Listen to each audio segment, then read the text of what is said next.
Good morning, or depending on when you're watching this, good afternoon, good evening, or good night. My name's Ross, and as always told, out of Voice Radio. So today, we are looking at the last card in Night Unison. I know, ladies and gentlemen, we've been working very hard. We've been going through all the cards from Night Unison. We've been having a frankly lovely time. But we're out of cards in Night Unison. That is, of course, as soon as we look at a card, which, I'm going to be honest, it's not actually a new card. But it's been out of the format a little while, so as far as I'm concerned, it totally counts. It's Pokegear 3.0. And this is relevant and noteworthy, because this isn't one of those cards like Switch, which has been printed like a bazillion times. This is, in fact, the third time this has ever made its way into the Pokemon trading card game. It first came around in Neo Genesis very early on.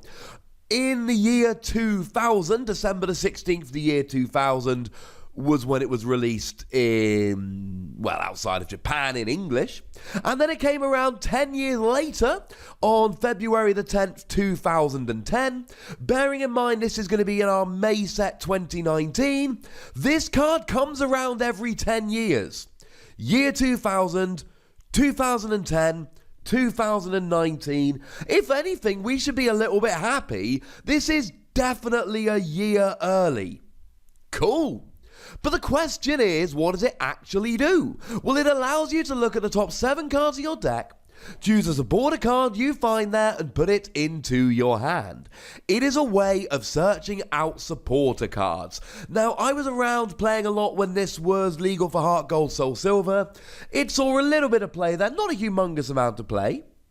But it does see a little bit of play, and it should see a little bit of play, because it gives you that added amount of consistency. I mean, put it this way, lately we've all been playing Bill's Analysis. I say all, everyone in Japan, or at least a lot of people in Japan, have been playing Bill's Analysis. Bill's Analysis lets you look at the top 7 cards of your deck and put 2 trainer cards in your hand.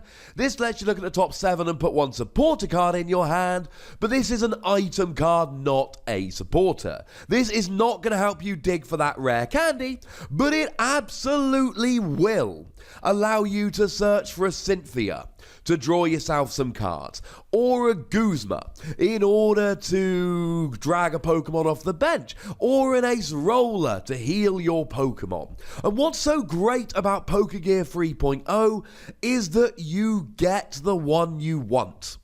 Now, don't get me wrong, we've got plenty of ways to search for supporter cards. We've got Tapu Lele, but the problem with Tapu Lele is that, I mean, it's a GX that takes up a bench space. So you lose a space on your bench, and you've got to have a 2-prize Pokemon there, which ironically can then be Guzma'd up and KO'd. So I'm not 100% sure that this is the best idea.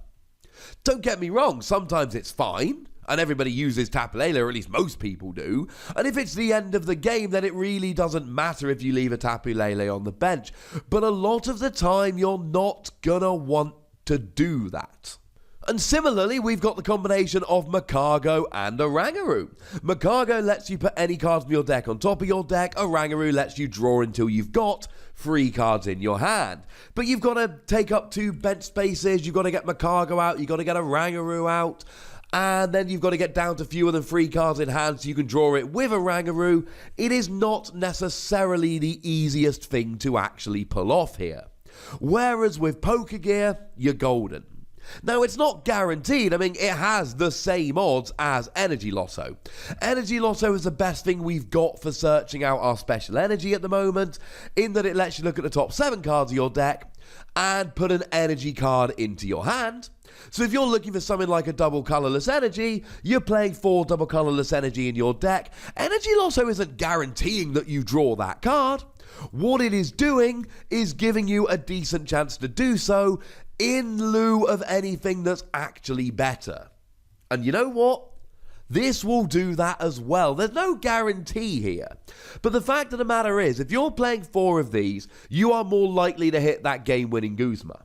If you're playing 4 of these, you're more likely to hit Ace Roller. And when you're playing cards like Magikarp and Wailord Tag Team GX, which just came out, which has 300 HP but gives up free prizes, you are going to really want to draw that Ace Roller. Drawing the Ace Roller just one turn too late could be the difference between giving up free prizes and not giving up any prizes. That's huge, ladies and gentlemen. That is a gigantic difference. You need to get the Ace Roller at the perfect time, and Pokegear is going to help you to do so. There is one other really good use for this, and it's another card which is coming out in Night Unison.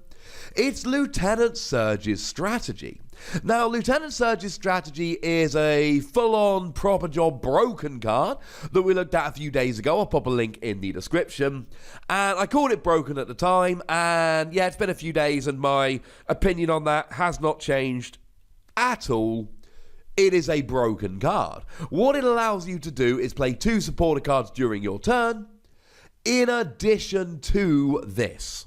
And clearly when you're playing that card, Pokegear comes out like, yo, was on. Because actually Pokegear is a great card because it lets you get your Lieutenant Surge. And it lets you get whatever cards you want to play with Lieutenant Surge. And we're going to be doing a video in a few days about some of the dumb things you can do with Lieutenant Surge. But how about something like Mina? Mina is a fun little card that lets you attach a fairy energy to one of your Pokemon from your deck. So you can play Lieutenant Surge and then play 2 Mina in one turn for really nice energy acceleration. You're not always going to have all of those cards, so Pokegear comes in. And one of the things we really need to mention here, Pokegear is an item card. So Pokegear works beautifully. So let's say, for argument's sake, you've got an Oranguru on the field and you need that Guzma. We've all played, I'm assuming at this point, a million games where next person to draw a Guzma wins. It's your turn. If you draw a Guzma, you win the game. If you don't draw a Guzma, it's your opponent's turn, and there is an excellent chance that they are going to draw a Guzma and win the game. So what you do is you use an Oranguru, you draw a couple of cards. You haven't drawn the Guzma, but you've drawn the Pokegear. And if you're just looking for a Guzma, then a Pokegear 3.0 becomes as good as a Professor Sycamore. You get to look at the top 7 cards. If it's in the top 7 cards, you grab it and off you go. There is a little bit of a parallel to be drawn here with Random Receiver, but a lot of the time this is much better than Random Receiver. Me and Random Receiver, we had a really kind of awkward relationship going on. Random Receiver let you reveal cards from the top of your deck until you draw a supporter card, and then you would draw it, put it into your hand. Problem is, if you were playing a whole bunch of draw supporters and 2 Lysander, you could basically guarantee that when you were desperate for a draw supporter, you'd hit a Lysander, and when you were desperate for a Lysander, you'd hit a draw supporter. That was not good. This wasn't fun. And Random Receiver's not legal at the moment, so it's not like we're choosing between these cards in Standard. We're not. Random Receiver is not a legal card right now. But Random Receiver was, and the clue really is in the name here, random. Whereas Pokegear lets you choose. Is it perfect? No! It's far from perfect. It's got the same odds as Energy Lotto, but Energy Lotto is a pretty good card that's seeing quite a lot of play. It's not as reliable as Tapu Lele, but you might not have a bench space, or you might not want to play GXs, and especially in the age of Shrine of Punishment, if you're not playing a GX deck, you don't want to play any GXs, because Shrine of Punishment can be brutal. It's not as reliable as the Makago-Oranguru combo, but then again, are you always going to be able to play the Makago-Oranguru combo? I'm willing to bet the answer is probably not. And that's kind of my point here. Is this perfect? No. Is this great and a good option and will increase consistency? Absolutely. It's one of those cards where if you can get away with playing a 56 card deck and then just whack 4 of these in, you're good. Because if you don't want them, you can just play them. If you want to draw another card or Oranguru, you can just play this and burn it. If you're playing a Granbull deck and you just want to empty this card out of your hand, you can just play it and let it go, and then you're fine. But it's going to give you that extra consistency. If you're playing 4 of these in a deck, you're more likely to draw the supporter you want the turn you want it. And if you've played more than a couple games of a Pokemon trading card game, you are going to know that drawing the right cards at the right time, I mean, it sounds fairly obvious, it is absolutely crucial. We've all won and lost games because we hit or didn't hit Ace Roller or Guzma or whatever at the right time.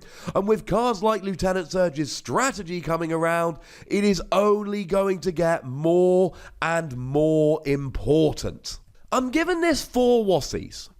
This is a weird item card that we haven't had for many, many years, and it weirds me out that it comes around every 10 years, but the reality is that this is going to make a whole bunch of decks better and more consistent.